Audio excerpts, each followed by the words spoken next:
أعوذ بالله من الشيطان الرجيم.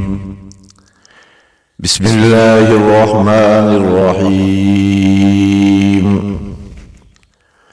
يا أيها الذين آمنوا اتقوا الله حق تقاته ولا تموتن إلا وأنتم مسلمون، واعتصموا بحبل الله جميعا ولا تفرقوا، واذكروا نعمة الله عليكم إذ كنتم أعداء فألف بين قلوبكم فأصبحتم بنعمته إخوانا، وكنتم على شفا حفرة من النار فأنقذكم منها، كذلك يبين الله لكم آياته لعلكم تهتدون.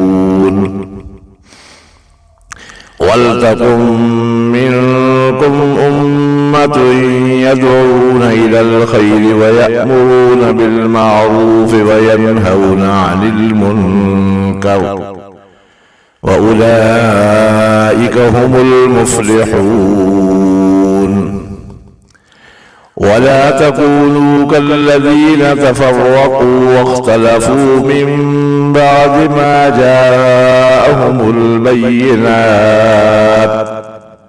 وأولئك لهم عذاب عظيم.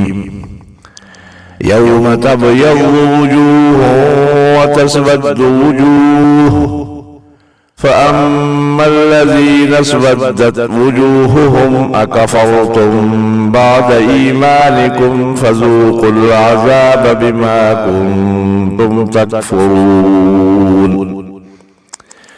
وأما الذين ابيضت وجوههم ففي رحمة الله هم فيها خالدون.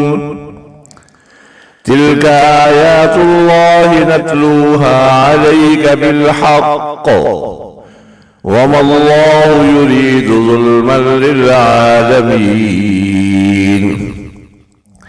ولله ما في السماوات وما في الأرض، وإلى الله ترجع الأمور.